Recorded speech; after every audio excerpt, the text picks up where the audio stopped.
is it that made you decide to join this academy? Freshman year, I had Pacheco for Metal Shop.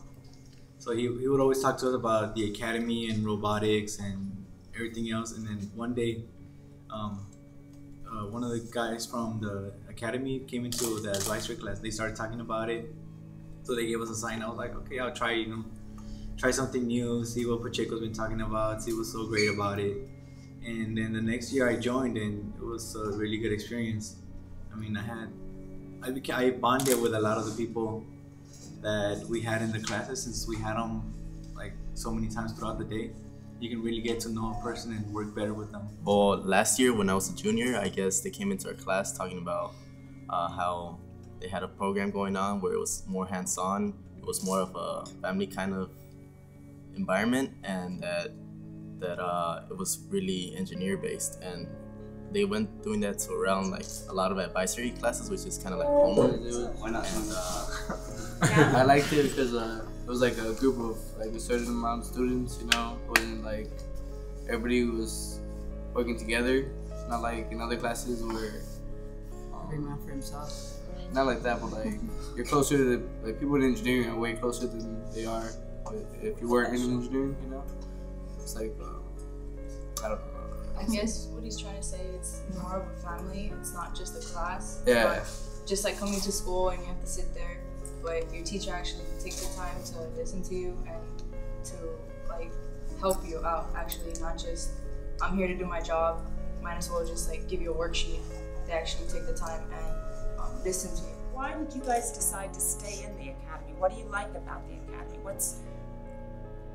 What makes it work for you? For me, it was just like I just felt comfortable.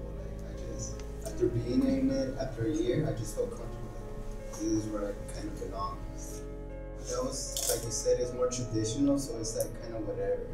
And if I'm in here, it's a little bit more special. We do a lot of activities outside school. Like after school, we all get together. We form like a little fun thing, We like after school programs. We get together, we do things together. We don't just come to school, work together, and go to home, and that's it. Actually come, enjoy each other, and we play. Like, we have a good time. Yeah. Like, we bring food. That always helps everything, in my opinion. Food is a bonding element. I think why we bond so much is because why the juniors we say bond is because we know that they've gone through what we've gone through. So whatever project we've done, they've done as well. So you can learn from them, and at the same time it's fun because like they're just cool to hang out. That's cool. It's definitely the teachers. The teachers? That helps us. Yeah, a lot. You can talk to them about whatever. They always have fun. That's we work hard, but then afterwards. So. They don't treat you like a student. They treat you like an individual. Like they'll tell you. But I don't know, you just feel welcome in every class. I don't know, like many of my teachers, I look at them as teachers, but I also look at them as a friend. That's someone I could talk to about my problems. Someone I could look forward to seeing every day and stuff. These teachers seem to care, unlike other teachers that I know. These teachers really push you to doing your work, and they give you options. What options? When you say they give you options, what does that mean? They don't force you, in a sense, they don't force you to do the work that you do here. You're given the option whether to just fail or even to leave the academy. They let us make our own decisions. They are teaching us how to survive without them, survive without any of their help. Well, Engineering Academy makes us feel a part of something, like a group, and it teaches us to work together. And with the team, you can make a lot of things, make many things possible. One thing I really respect about the academy now, the School of Engineering, is that they don't drill anything into your head. Everything is taught to you. You learn it. It's like you have no way of continuing if you don't learn it. No one ever tells you to, okay, memorize this.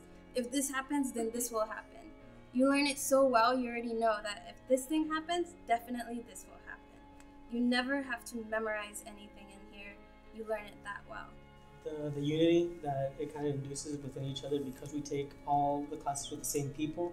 You create a special bond between all your classmates, not just one or two people or the teacher, but you carry on a bond to each class. You're not afraid to ask for help. You're not afraid to learn.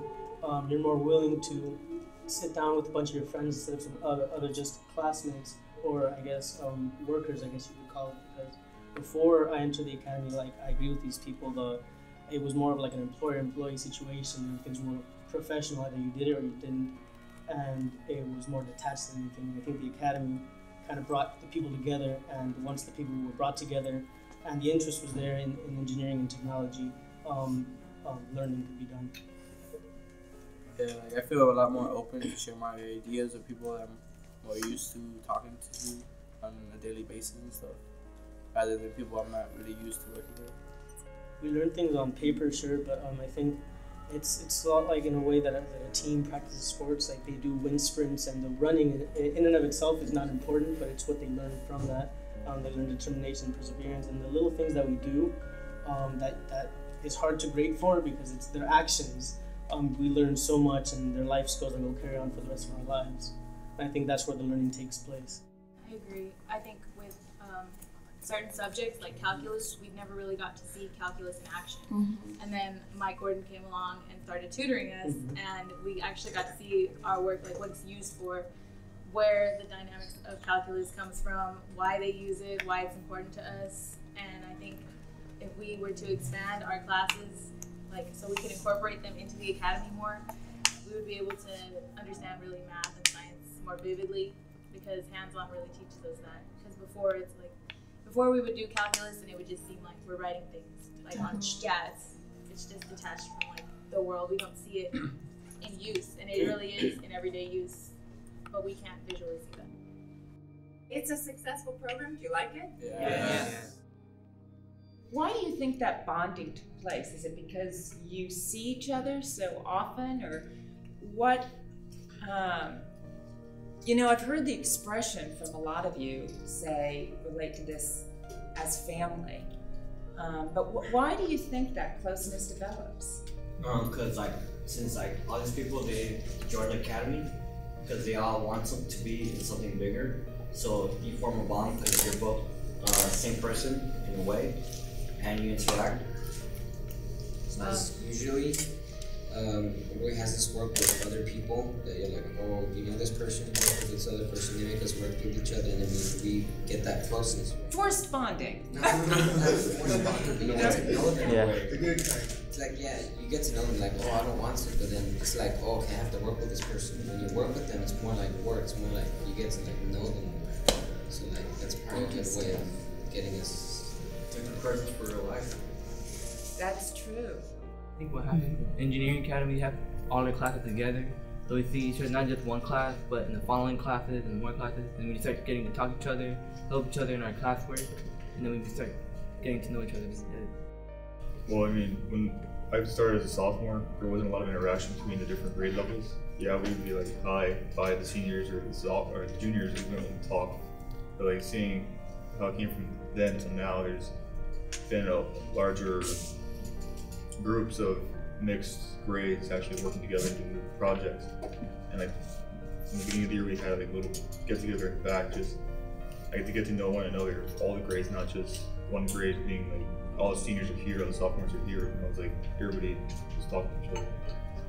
See each other a lot. Yeah, we see each other a lot because we have every day comfortable. So we get used to each other, and then we see like we learn about each other like throughout the year, and then as time progresses, we get like become friends. Do you think that you have trust here? Yeah. Yes. Do you think that trust permeates the whole campus? No. Like all the teachers in our academy trust us. Yeah, I think that's part of like the difference, like the element is that the teachers trust you, so you're able to talk to them and they trust you with like, let's say if for some reason they need to leave the room, they're not like, oh, everybody get out and like let me lock my door. So it's like, okay, do your work, be around the class, and they trust you, they'll go to the bathroom, come back, and we're all doing our work. So I think that's a big part of it, that they trust us, the teachers. I think the kids that that mess up the things or tag up or all that. It's the people that are out there not in the engineering academy, because I feel like they don't feel they're part of something. Once you're in the engineering academy, you feel like you're part of something and you wouldn't do anything to harm it or mess it up. It's just like a family. If someone would hurt someone from your family or even hurt your home, destroy your home, you would feel bad about it. And I guess that's how it is here. We actually have an interesting story about that. Once, it was our class, right? Once someone threw a rock through the window, and all of us were just so offended. We were like, it was in the middle of a very important lesson. So we all decided to get up. We all walked to the field, and we found the person who did it, and we asked them why they did it, and we asked them to stop. And it made us feel closer, didn't it?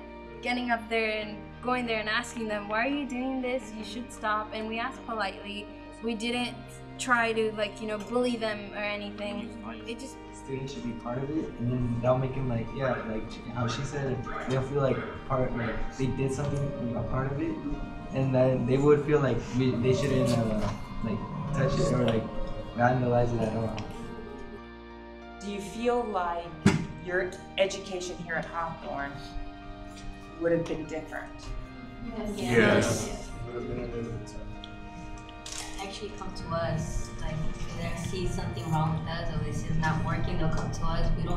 They don't wait till we come to them. They'll try to get there so we won't fall down, we won't fall deep down. Stop working or stop doing anything. They'll get to us and they'll tell us what's wrong. If you need help, let me know. And they'll be there. They'll actually show you that they care and that they want to help you. They want to see you pass and succeed in something. Not like other teachers, they'll be like, oh, they'll just mark you I don't know, they just don't show you the care. The teachers, they actually care if you do good or not. They don't just care about your grades, they care about your life out of school also. So I like that. So tell me about your thoughts on technology and how technology applies or pulls into the way you learn, what you learn. Do you think you'd be able to take this class online? No, you can't. You can't learn. It has to be hands-on. It's really hard to learn online. I took a physics class. You don't really learn. You need to have the hands-on experience for this class. I think another reason why is because you kind of need the teacher. You don't need the teacher's help, but you need the teacher there. It's a guide. You guide the teacher, right? You can have an online class because it's not the same as Well, technology makes life easier for us. For example, if we miss a day or something, we post the assignments on the web, so we have access to all the information. And it also helps us to do projects or find information that we didn't know. Instead of going and using time, we could also go to a library to read books and all, but the computer is much faster. Well, on Facebook, we have friends, a lot of teachers. So if we can get a hold of them in any way, we can use Facebook and ask them questions and talk and stuff. How is that different than emailing? It's quicker. There's also a chatting in Facebook that makes talking a lot easier. That has helped us a lot because since we mostly have classes together, most of us, let's say one person's absent, and so you get home and you're online and you find out what is it that you missed that day, and it's just I guess that's brought us closer to also not being scared of talking to each other, either if it's online or in person, even if you're a senior, a junior, or a sophomore. When you talk in person, you show more emotion to when you're talking to them. That way they actually hear how you say the word instead of just reading it. And of course it could be a distraction, but anything in the classroom could be a distraction, but I think the computer is one of the most powerful tools anybody could use in the classroom as opposed to just a pencil and paper to give us or a book that we have to read. With the internet and a computer at your side, you have access to unlimited amounts of information that you wouldn't have otherwise in a book that's just there, that's static. The internet is dynamic, and if you're using a dynamic tool, you'll have a dynamic learning environment that you wouldn't have with just a book. it would just make things a lot more simple if they would allow technology. And I think I agree with Jose, technology is only a distraction if you allow it to be. Anything could be a distraction. It's just based on the student, and if the student wants to learn, then the student will learn. It doesn't really matter what's in the classroom. It might be able to help them, but that's the only advantage there be. I think any innovation in history is going to help us, but they're going to keep limiting the availability of that technology to us because it can be seen as cheating or unfair advantage. Do you think if you could have taken these academy classes and just stayed at home so you don't actually have to have a real physical school, just do everything online?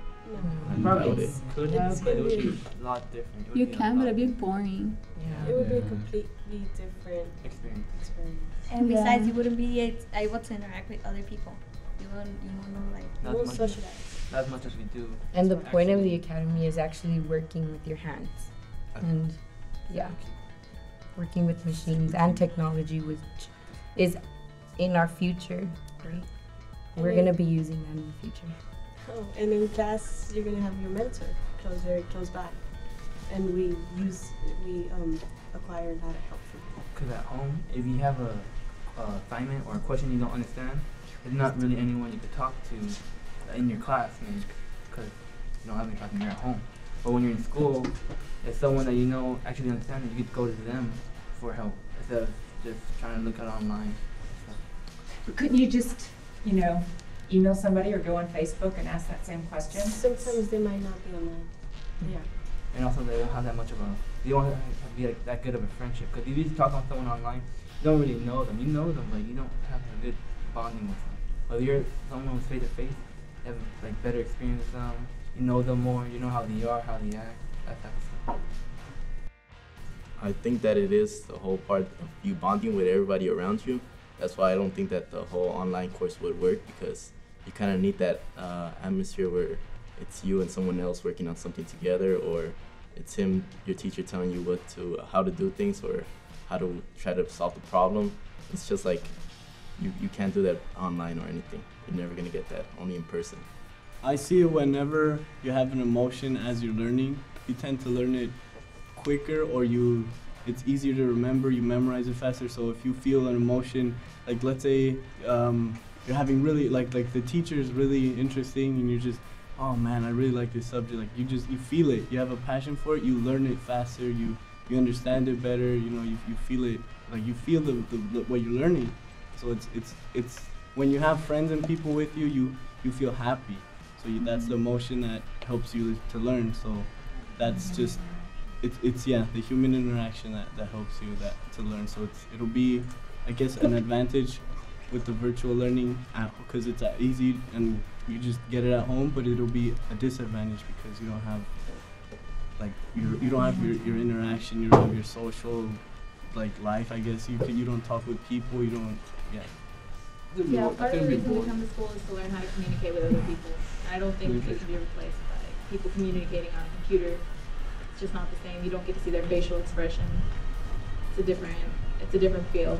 And then you don't get to, especially if you're learning a trade, you don't get to learn things that are hands-on. You can memorize what to do, but you'll never get that real feeling, the gist of it. If a student were to stare at a computer screen for 4 years and then be thrown out into college or into the real world and is forced to make an interaction with another person, they wouldn't know how. Networking is one of the most, is probably the biggest factor in any person's success. If you don't know how to talk to people, if you don't meet people, then you'll never go anywhere despite being the most intelligent or the most creative. What do you think about that idea of working with, maybe partnering with the school, whether it's down in South America or, over in Asia or China or, whatever, and working on either a project together or maybe just kind of sharing ideas? Well, I think it would actually expand our ideas of what we think about that project. Because if we're just in our own little group, we won't have any ideas that are different. But we have someone else from a different country with different situations and different ideas. Actually bring up or give us new ideas how to make that project or invention that we're going to do. they just open up. They think they bring us outside our box or give us more. If you could learn something that you didn't know from that person and they could learn something from you, it would be a good experience. I know I have a friend and she got a similar, no, she got the same scholarship as me, and she got to go to Somalia. She got to study in 3 different countries, and her family of course has money, but it was just, she said it was such a different environment, and now she's like, she wants to help people. She got to see different aspects of things and learn different things about life. It's just a good learning experience. If that opportunity was offered to me, I would take it up in a second. You're thrown outside of your bubble, outside of your comfort zone. You are forced to learn so much more than you would otherwise, and you grow more as a person than you would otherwise. So I would definitely do that.